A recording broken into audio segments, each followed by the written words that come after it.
एक जंगल में एक बड़े पर्वत पर लावा नाम की एक बटेर रहती थी।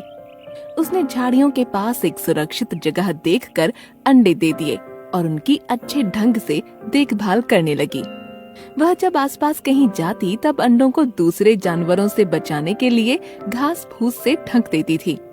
एक दिन एक दुष्ट बंदरिया झाड़ियों के पास आई और कूदते हुए लावा के घोंसले के पास पहुंच गई। लावा कहीं गई हुई थी, लेकिन ठीक उसी समय पर लौट कर आ गई। उसने बंदरिया को देखा तो उसे खतरे का आभास हुआ और वह आकर अपने घोंसले के पास खड़ी हो गई। बंदरिया, देखो यहाँ मेरे अंडे रखे हुए हैं। मुझे डर है कहीं तुम्हारी उछल कूद में इन्हें नुकसान न पहुँच जाए। क्या कहा? मेरी उछल कूद? अभी तूने देखी ही कहाँ है। तू जरा मुझसे बच कर रही हो। मैं तो तेरे ऊपर भी कूद कर आ सकती हूँ, तब तू क्या करेगी? तुम मुझसे बड़ी हो, कहीं भी कूद सकती हो, लेकिन मेरे अंडों पर कृपा करना। मेरे अंडे जान से भी प्यारे हैं, यही निवेदन करना चाहती हूँ। देख बटेर, मुझे देर हो रही है, मैं जा रही हूँ, फिर आऊंगी, पर तुझे सबक सिखाऊंगी। इतना कहकर बंदरिया वहाँ से कूदते हुए चली गई, लेकिन बटेर को चिंता में डाल गई। बेचारी बटेर लावा ये सोचने लगी कि वो सिरफिरी बंदरिया न जाने क्या करेगी। कुछ दिन बीत गए और बटेर लावा अपने अंडों की देखभाल करती रही। एक दिन वही मुसीबत फिर से सामने आकर खड़ी हो गई। बंदरिया कूदती हुई वहाँ आ गई और बटेर को देखकर रौब झाड़ने लगी। बटेर लावा चुपचाप एक तरफ खड़ी हो गई। क्यों रे बटेर, उस दिन मैं जल्दी में थी सो चली गई, अब आ गई हूँ तेरे अंडों को ठिकाने लगाने के लिए। ऐसा मत करो, मेरे अंडों ने तुम्हारा क्या बिगाड़ा है? अंडों ने नहीं बिगाड़ा, लेकिन मैं अंडों का बिगाड़ना चाहती हूँ। बंदरिया की ये बात सुनकर छन्नू तोता ने उसे समझाने का प्रयत्न किया। ए बंदरिया, तू क्या करने जा रही है? बटेर के अंडों को नुकसान मत पहुंचा, वरना अंजाम अच्छा नहीं होगा। बुरे काम का हमेशा बुरा नतीजा होता है। ए छन्नू, अपना काम कर तू, यहाँ से उड़कर जा, नहीं तो तेरी पूंछ पकड़कर उखाड़ दूंगी। बिना पूंछ वाला तोता बन जाएगा, सबको अपनी शक्ल कैसे दिखाएगा? मेरा काम था समझाना तो समझा दिया।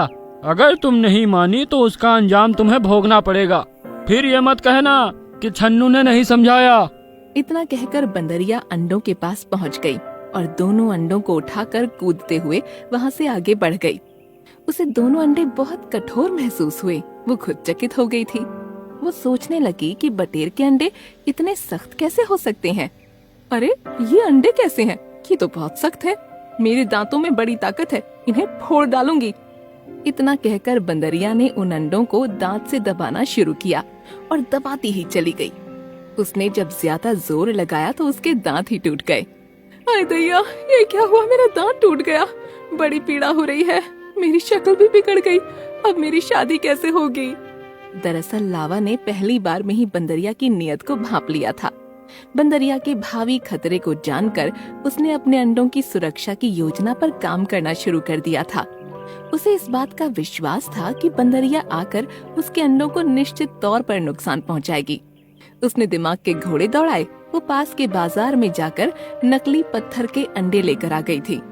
उसने उन अंडों को अपने घोंसले में रख दिया और अपने असली अंडों को झाड़ी के पीछे दूसरा घोंसला बनाकर छिपा दिया। इसके बाद वही हुआ जो होना था। दुष्ट बंदरिया अपनी आदत से बाज नहीं आई और बाद में मुंह की खाई। नकली अंडों ने उसके दांत तोड़ डाले। वो मूर्ख बंदरिया दांत छुड़वाने के बाद भी दोबारा लावा बटेर के घोंसले के पास आ गई। तब छन्नू तोता सामने आ गया, जिसे लावा ने ही समझाया था। ए बंदरिया, तेरे समझ में नहीं आ रही? पिछली बार अंडों के चक्कर में दांत तुड़वाई थी, अब की बार क्या आंखें फुड़वाएगी? यही नहीं, तेरी पूंछ भी चली जाएगी, पूंछ कटी अंधी बन जाएगी। ये सुनकर बंदरिया जो वहाँ से भागी है कि फिर पीछे मुड़कर देखना भूल गई। इस तरह लावा की चालाकी से बंदरिया को उसके किए की सजा मिल गई और उसके अंडे भी सुरक्षित हो गए।